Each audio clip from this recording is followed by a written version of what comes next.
Ikhwan akhwat fillah rahimakumullah, bahwasanya ketika kita mengkaji masalah ini adalah merupakan satu pembekalan bukan hanya untuk orang lain, tapi juga untuk diri kita sendiri. Karena kita juga cepat atau lambat kita akan menjadi pemimpin, minimal adalah untuk memimpin dirinya sendiri. Kemudian memimpin rumah tangganya, memimpin satu komunitas kecil sampai komunitas yang besar, ya. Itulah suatu fitrah manusiawi bahwa manusia itu harus dipimpin dan memimpin. Nah, kemudian dalam hal ini Rasulullah SAW bersabda di dalam hadis riwayat Al-Bukhari yang artinya, dan barang siapa yang mengadakan sesuatu yang baru atau melindungi orang yang melakukannya, maka ia mendapat laknat dari Allah Azza wa Jalla, para malaikat dan manusia semuanya. Juga Allah tidak akan menerima amalan fardu dan sunnahnya. Maksudnya ini dalam perkara-perkara yang berkaitan dengan tuntunan, ya, memberikan tuntunan yang baru yang para Rasulullah SAW tidak memberikan contohnya, dan itu kemudian menjadi amalan kemudian diyakini itu sebuah seperti bagian daripada syariat, maka disinilah Allah akan melaknat, para malaikat pun melaknat, dan manusia semuanya akan melaknat. Diriwayatkan Imam Al-Bukhari nomor 1870, Muslim 1370, dan Abu Daud 3179. Nah, kemudian diriwayatkan pula di dalam hadis riwayat Ahmad dan Bukhari dan Muslim dan Tirmizi juga disebutkan bahwa ma la yarhamu la yurham, ya, ma la yarhamu la yurham. Barang siapa yang tidak mengasihi, dia tidak akan dikasihi. Jadi kalau misalkan siapapun ini, ya, tidak hanya saya bukan seorang pemimpin, siapapun individu, setiap individu apalagi seorang pemimpin, ya, kalau dia tidak mengasihi maka dia tidak akan dikasihi. Kemudian lagi la yarhamullah ma la yarhamun nas. Allah tidak akan mengasihi orang yang tidak mengasihi manusia. Jadi Allah tidak akan menyayangi seseorang yang ia tidak menyayangi orang lain. Maka Rasulullah SAW mengingatkan kembali bahwa pemimpin yang adil itu akan dinaungi Allah di bawah naungannya pada hari yang tidak ada naungan selain naungannya. Kan termasuk 7 golongan, itulah imamun adilun, imam yang adil, pemimpin yang adil. Kemudian orang yang adil itu akan berada di atas mimbar dari cahaya, yaitu mereka yang berlaku adil dalam menghukum, dalam keluarga, dan dalam apa yang mereka pimpin. Artinya keluarga adalah skup kecilnya, miniatur masyarakat itu keluarga, dan keluarga besarnya adalah suatu kaum, suatu bangsa atau satu komunitas, ya, itu adalah merupakan yang akan dipertanggungjawabkan di hadapan Allah Subhanahu wa taala. Maka siapapun di antara kita yang mendapatkan amanah di pundaknya sebagai seorang pemimpin, hendaknya tahu kriteria bagaimana kalau dia menjadi seorang pemimpin. Pertama, misalkan harus senantiasa meluruskan niat ikhlas karena Allah, kemudian harus bertahkim kepada hukum Allah, ya. Terus mengutamakan orang-orang yang dhaif, orang-orang yang tertindas, terus berlaku adil di antara manusia, dan berbagai macam hal yang kalau kita lihat mungkin ada beberapa hal, misalkan termasuk mengutamakan yang dipimpin daripada kepentingan dirinya sendiri. Contoh misalkan seorang Khalifah Umar bin Abdul Aziz pada satu ketika di satu siang beliau telah mengelilingi, telah melakukan inspeksi, melakukan pengontrolan kepada umatnya pada saat itu. Kemudian pulang dalam keadaan lelah, hendaknya istirahat. Tiba-tiba datanglah putranya, "Wahai ayah, ada seorang yang mengadukan permasalahannya untuk diselesaikan." Bagaimana kata Umar bin Abdul Aziz sebagai khalifah? "Wahai anakku, ayah baru saja pulang dari inspeksi mengontrol rakyat atau mengontrol umat pada saat itu. Nah, ayah mau istirahat dulu. Insya Allah nanti setelah zuhur ayah akan selesaikan urusannya." Terus kata putranya, "Wahai ayah, siapa yang bisa menjamin ayah hidup sampai waktu zuhur?" Masya Allah. Dengan bukan itu langsung terperanjat. Astagfirullahaladzim. Kemudian dirangkul anaknya. "Alhamdulillah ya Allah, Engkau telah memberikan keturunan yang soleh kepadaku. Dia telah mengingatkan aku dari pengadilanmu di hadapan Allah nanti. Baik anakku, aku akan selesaikan urusannya sekarang." Tidak jadi istirahatnya, turun langsung, dihadapilah orang yang mengadu tadi. Nah, ini contoh kecil yang subhanallah, sosok seorang pemimpin yang mengutamakan kepentingan umatnya. Karena hakikatnya, pemimpin itu harus berada di tengah-tengah umat, bukan bercokol di kepala umat. Pemimpin adalah pelayan umat, bukan orang-orang yang harus disanjung-sanjung, bukan. Jadi dia pelayan umat. Bagaimana Rasulullah SAW ketika di medan perang seperti di perang Uhud, ya, itu betapa Rasulullah SAW gigih luar biasa, dan para sahabat berusaha melindungi Rasulullah karena jangan sampai Rasul gugur, jangan sampai syahid. Bayangkan kalau misalkan seorang pemimpin itu gugur, berarti kan tidak ada komando. Nah, tapi walau demikian Rasulullah SAW tidak berada di barisan belakang, tetap di barisan depan, walaupun dibenting oleh para sahabat. Nah, inilah menunjukkan kegigihan dan kegagahan seorang pemimpin yang berani bertaruh untuk kepentingan umatnya atau kepentingan bangsanya. Demikian. Baik Pak Ustadz, langsung kami bacakan beberapa SMS yang sudah masuk. SMS yang pertama dari hamba Allah, tidak menyebutkan nama. Assalamualaikum Pak Ustadz. Waalaikumsalam warahmatullahi wabarakatuh. Kini banyak orang berambisi menjadi pemimpin, apapun agamanya, di negeri yang mayoritas muslim ini. Anehnya rakyat yang sebagian besar muslim ini mau saja dipimpin oleh pemimpin non-muslim. Padahal orang seperti tersebut tergolong munafik. Kapan rakyat ini cerdas? Sedangkan Rasul sering membahas masalah ini. Tanggapan Ustaz. Ya, kalau kita melihat dari ayat-ayat Allah Subhanahu Wa Taala, seperti contoh di dalam surah Al-Maidah ayat 51 ya. A'udzubillahi minasyaitonirrajim. Ya ayyuhalladzina amanu la tattakhidul yahuda wan nasara awliya. Wahai orang beriman, janganlah kamu menjadikan pimpinan kepada orang Yahudi dan Nasara. Ini artinya berarti kemudian dalam surah Ali Imran 118 disebutkan juga hendaknya kita menjadikan kepercayaan itu pada orang-orang yang beriman. Artinya ketika orang-orang beriman itu masih mampu memimpin, kenapa kita harus mencari-cari yang lain? Nah, karena apa? Karena secara konsekuensi bahwa seorang pemimpin harus menegakkan hukum Allah. Maka tentu dia harus beriman dengan hukum Allah itu sendiri. Nah, kalau dia harus beriman dengan hukum Allah, maka berarti dia seorang muslim. Nah, dari ini saja sudah kita bisa pahami. Bagi orang yang tentunya ingin selamat gitu ya, dalam artian dunia dan akhirat, tidak hanya selamat dunia, maka hendaklah ini dipertimbangkan betul, sehingga tidak menyalahi Allah dan Rasulnya. Demikian. SMS berikutnya dari Bapak Gatot, 43 tahun di Bekasi. Assalamualaikum Pak Ustadz. Waalaikumsalam warahmatullahi wabarakatuh. Jika berambisi menjadi pemimpin itu tidak boleh, maka cara dalam memilih pemimpin dalam Islam seperti apa Pak Ustadz? Nah, kalau memimpin dalam Islam itu adalah dengan diberikan amanah. Jadi ketika Rasulullah SAW sebagai pucuk pimpinan, ya, yang memimpin umat ini, Rasul yang mengangkat siapa yang menjadi wali di satu daerah, yang menjadi amir, atau kalau sekarang sering diidentikan dengan gubernur, gitu ya. Itu adalah dari pimpinan pusat yang mengangkat, dan itu pimpinan pusat atas pertimbangan musyawarah, yang dimana musyawarah itu secara bahasa Arab artinya memeras madu yang terbaik. Itu namanya musyawarah. Memeras madu yang terbaik, mana hasil keputusan yang terbaik, itu yang dijalankan.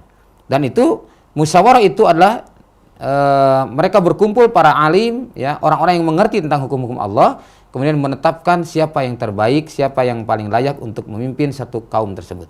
Satu contoh, Khalifah Umar bin Khattab radhiyallahu anhu ketika nanya kepada seorang wali di Mekah bernama Nafi, ditanya, Nafi, siapa yang engkau angkat seorang amir di Al-Wadi?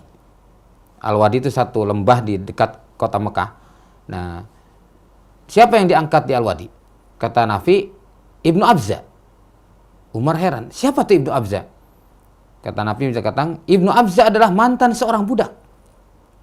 Mantan seorang budak menjadi amir. Lantas Umar bertanya, kenapa engkau angkat mantan seorang budak menjadi seorang amir? Maka Nafi berkata, ya Amirul Mukminin, saya tidak melihat orang yang lebih faham tentang Al-Quran selain dia. Dan saya tidak melihat orang yang lain yang lebih paham tentang faraid selain dia. Dia seorang hafiz Quran dan dia paham terhadap faraid. Faraid itu kalau sekarang ilmu waris, ya. Ilmu waris ini adalah sepertiganya ilmu, ya, makanya mahal sekali.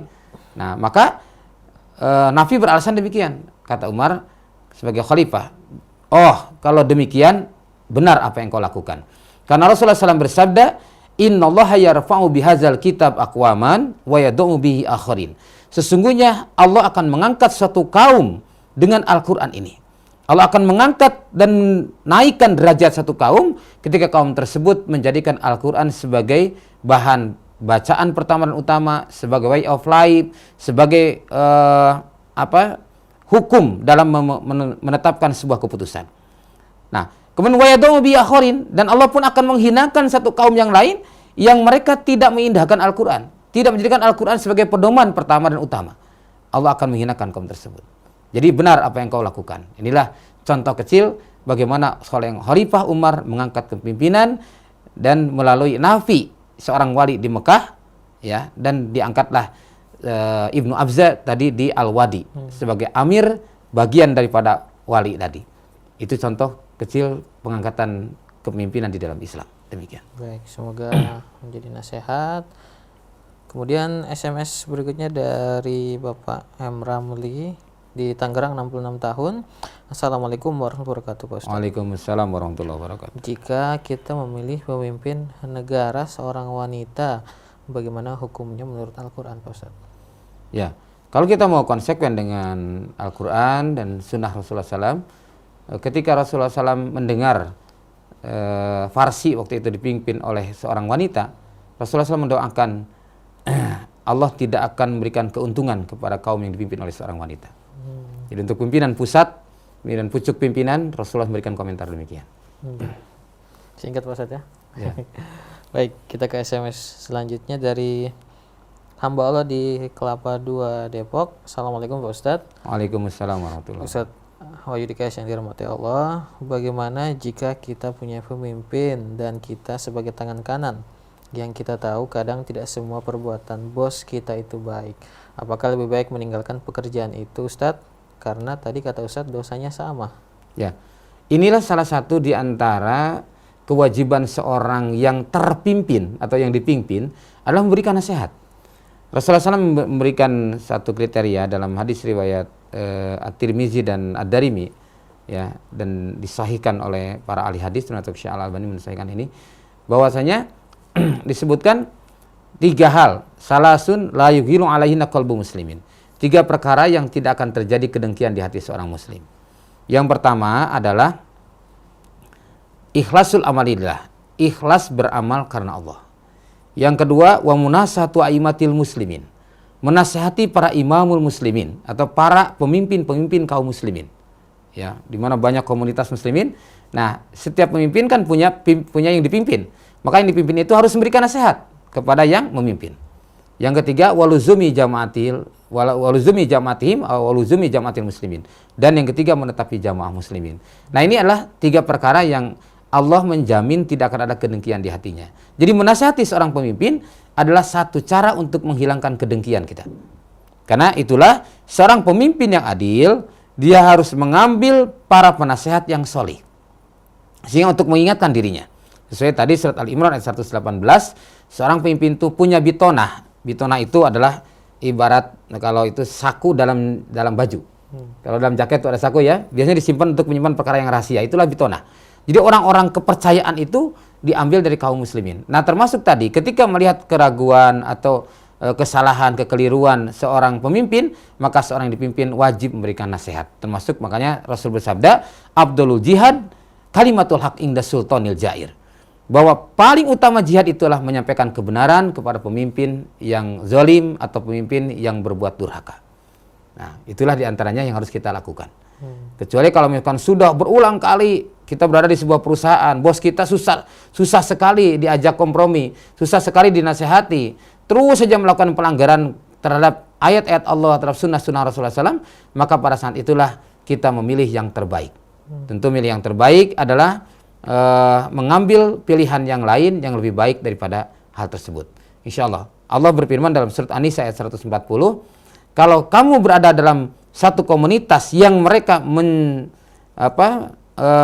mempermainkan ayat-ayat Allah, mengolok-olokkan ayat-ayat Allah, fala taqudu ma'ahum, janganlah kamu duduk bersama mereka, hatta yahudu fi hadisin ghairi, sehingga dia mengalihkan pembicaraan kepada yang lain. Nah, demikian. Baik, semoga menjadi solusi untuk hamba Allah di Kelapa 2 yang bertanya. Kemudian ada SMS dari hamba Allah tidak menyebutkan nama kembali. Pak Ustadz, apakah boleh meminta menjadi pemimpin dalam sebuah kelompok karena jika dilihat tidak ada yang kompeten selain diri sendiri? Bagaimana hukumnya? Ya. Kalau di dalam kepemimpinan sebuah komunitas, seperti halnya adalah kepemimpinan dalam suatu komunitas muslimin yang bukan urusan jihad gitu, itu tidak diperkenankan sebenarnya seperti itu. Namun kalau kita menampakkan atau kita menyampaikan siap membantu, yang kemudian akhirnya kita diangkat jadi pemimpin, itu lain masalah. Tapi kalau kita menonjolkan diri bahwa kita ingin dipimpin, kita ingin memimpin, ya udahlah saya yang mimpin. Kalau itu kan nampak ada ambisi. Nah ini yang harus dijaga. Saya ingat Imam Az-Zuhri itu pernah memberikan komentar bahwa salah satu sifat yang terakhir hilang dari orang yang solih adalah ingin menonjolkan diri, ingin menampilkan diri. Jadi kalau sudah sifat itu hilang, insya Allah dia akan terjaga kesolihannya. Tapi kalau masih juga ambisinya ingin menonjolkan, seolah sayalah yang paling mampu, sayalah yang paling hebat, sayalah yang paling oke gitu ya. Nah, seperti ini yang tidak boleh. Contohnya tadi, Abu Dzar Al-Ghifari itu sahabat yang luar biasa kan. Kemudian ketika Rasulullah menyampaikan kepada Rasul, ya Rasulullah, angkatlah aku sebagai seorang amir. Apa kata Rasulullah? Innaka dhaifun, sesungguhnya engkau itu lemah. Orang lemah itu menunjukkan justru keinginannya menjadi pemimpin. Nah, lain kalau misalkan masyarakat ini mengangkat dia, udahlah pokoknya tidak ada yang lebih layak, udah kamu aja jadi pemimpin. Masya Allah, saya teringat ketika saya diamankan untuk jadi pimpinan pondok pesantren ya. Masya Allah, saya berulang kali menolak. Saya bilang, janganlah, carilah yang lain. 1,5 bulan saya terus jadi. Akhirnya ya Masya Allah, apa boleh buat, karena terus didesak dan diminta, ya udah dengan catatan sementara lah gitu. Ya, akhirnya saya terima.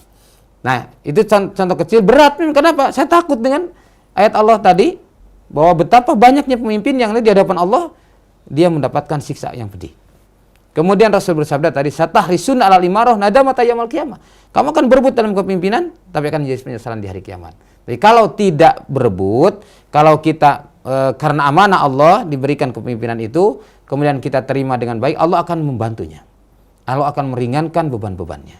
Nah itulah. Mudah-mudahan kita dijauhkan dari sifat itu. Kalaupun Allah jadikan seorang pemimpin, semoga Allah berikan kemampuan kepada kita, dan janganlah kita termasuk orang-orang yang ambisi terhadap kepemimpinan tersebut. Demikian. Semoga menjadi nasihat. Dan kita lanjutkan SMS dari ini Feni di luar negeri katanya Pak Ustadz. Assalamualaikum warahmatullahi wabarakatuh Pak Ustadz. Waalaikumsalam warahmatullahi wabarakatuh. Bagaimana jika kita hidup di negeri non muslim dan mendapati para pemimpinnya yang non muslim itu berbuat buruk, apakah wajib juga kita nasihati? Ya. Jadi perintah untuk menasihati itu tidak dikhususkan kepada orang-orang yang beriman. Namun memang diutamakan kepada orang yang beriman. Kalaupun orang lain ada yang berbuat zalim, berbuat curang, berbuat keliru, sementara itu merugikan bukan hanya pada dirinya saja, tapi kepada orang lain, maka kita pun wajib mencegahnya. Itu termasuk adalah menolong orang-orang yang zalim.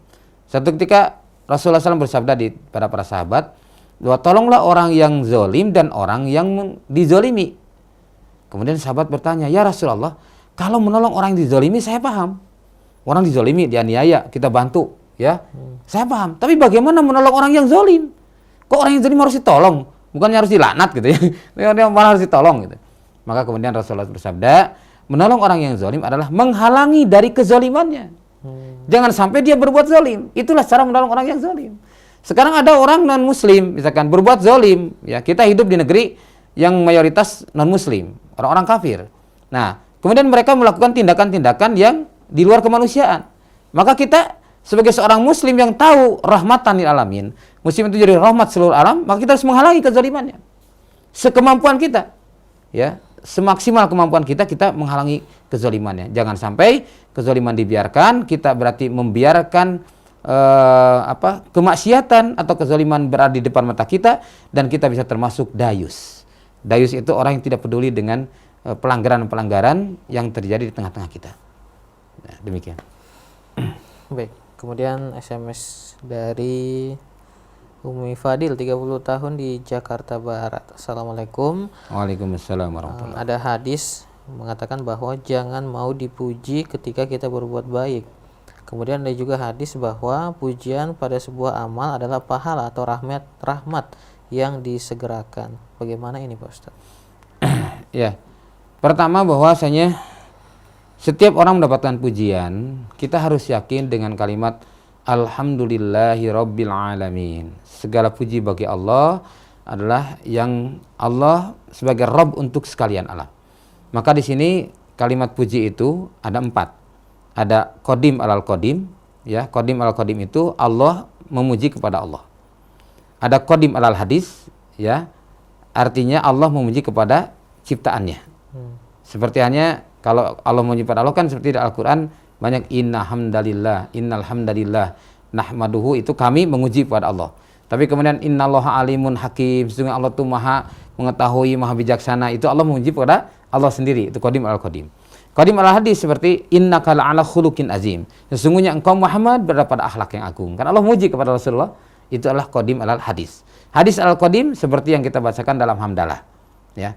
Adapun hadis dalam hadis, hadis al-hadis adalah kita kepada sama kita memuji. Boleh selama tidak berlebihan. Tetapi yang dipuji jangan lantas jadi kembung hidungnya, ya, kemudian berbangga hati dan merasa menjadi lebih hebat daripada orang lain. Ini yang harus dijaga. Ketika dipuji oleh orang lain, maka pertama kita ucapkan alhamdulillah. Kemudian selama batas-batas wajar pujian itu, maka kita boleh, ya, boleh merasa senang tetapi tidak boleh berlebihan. Kalau merasa bangga dengan pujian, nah ini akibat bisa menimbulkan kesombongan.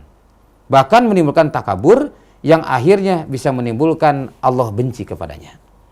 Nah, jadi inilah pujian itu memang bisa bermata dua, ya. Bisa memberikan semangat, tapi bisa juga menjatuhkan. Maka hati-hati. Bahkan pada riwayat lain Rasul, kalau ada orang yang muji-muji kamu, lemparlah dengan pasir. Sampai begitu. Maksudnya kenapa? Karena biasanya orang-orang kalau memuji berlebihan, ada udang di balik batu. Ada sesuatu yang ada biasanya mencelakakan. Ente hebat ini. Padahal di hatinya gitu. Ya, nah ini antara lain biasanya sering seperti itu. Orang-orang kafir dulu sering kali kadang melecehkan kepada kaum muslimin dengan bahasa-bahasa pujian padahal meledek. Ya, ini sering kali terjadi. Makanya jangan sampai dalam hal ini berlebih-lebihan. Selama batas-batas yang wajar, alhamdulillah saya bersyukur dengan adanya antum telah berbuat demikian, antum telah berbuat baik, mudah-mudahan Allah memberikan kebalasan, alhamdulillah. Kayak gitu wajar, hal yang wajar seperti itu. Hadis al-hadis dilakukan tapi dikembalikan semuanya kepada Allah Azza wa Jalla. Jadi jangan lantas diberikan pujian menjadi besar hati, kemudian jadi sombong, ya, jadi bangga dan meremehkan orang lain. Nah, inilah yang membahayakan.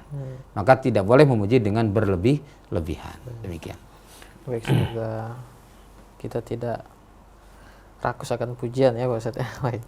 Kemudian ini ada SMS dari seorang ibu rumah tangga. Assalamualaikum Pak Ustadz. Waalaikumsalam warahmatullahi wabarakatuh. Sebagai seorang ibu rumah tangga, apa saja yang menjadi tanggung jawabnya?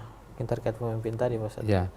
Sebagai ibu rumah tangga, tanggung jawabnya pertama adalah tentu tanggung jawab secara vertikal kepada Allah Azza wa Jalla. Sebagai seorang ibu yang mengandung anak, mendidik anak, ya, melahirkan anak, kemudian sampai anak itu dewasa, maka hendaknya ibu hendaknya makin dekat kepada Allah Azza wa Jalla. Makin dekat kepada Allah, kemudian makin perhatian kepada anak-anaknya dan tidak berhenti untuk belajar. Nah, kemudian melaksanakan berbagai kewajiban di dalam rumah tangga. Nah, juga tanpa berhenti untuk mencari ilmu. Terus menambah ilmu sehingga makin tahu posisi sebagai seorang istri itu pada seperti apa. Bagaimana mencetak diri sebagai istri yang salihah dan bagaimana mencetak anak-anak kita menjadi generasi yang salih dan salihah. Itulah tanggung jawab yang paling besar bagi seorang ibu dan inilah yang paling berharga. Bahkan jihadnya seorang istri itulah adalah haji dan umroh. Artinya untuk itu tentu harus disiapkan karena tidak bisa haji hanya dengan harta tapi juga dengan ilmu. Maka disiapkan ilmunya seperti apa. Kemudian anak-anak kita pun jadikan sebagai kader-kader terbaik sehingga mampu menata peradaban ini menjadi lebih baik. Maka tidak ada satu kesuksesan seorang anak atau bahkan seorang suami itu kecuali di belakangnya secara umum adalah karena hasil daripada istri atau ibunya. Imam Bukhari menjadi seorang periwayat hadis terbanyak di dunia adalah karena ibunya yang luar biasa. Ya. Demikian pula banyak seorang pemimpin yang besar yang asalnya biasa-biasa jadi luar biasa karena dorongan seorang istri yang ternyata punya potensi luar biasa yang orang lain tidak tahu. Siapa di balik semua kesuksesan suaminya, siapa di balik kesuksesan anak-anaknya, ternyata pengaruh seorang ibu dan seorang istri itu luar biasa. Inilah tanggung jawab seorang ibu yang akan mendapatkan pahala dari Sya Allah Azza wa Jalla dan mendapatkan kemuliaan daripada usahanya. Demikian. Baik Ustaz, kita masih akan melanjutkan SMS pertanyaan. Kami masih memberikan kesempatan bagi Ikhwan dan Akhwat yang ingin bertanya terkait dengan tema pembahasan kita di sore hari ini mengenai pemimpin yang penipu dan juga menganiaya rakyatnya yang tadi disampaikan oleh Ustaz Wahyudi. Kami masih akan kembali setelah jeda yang satu ini.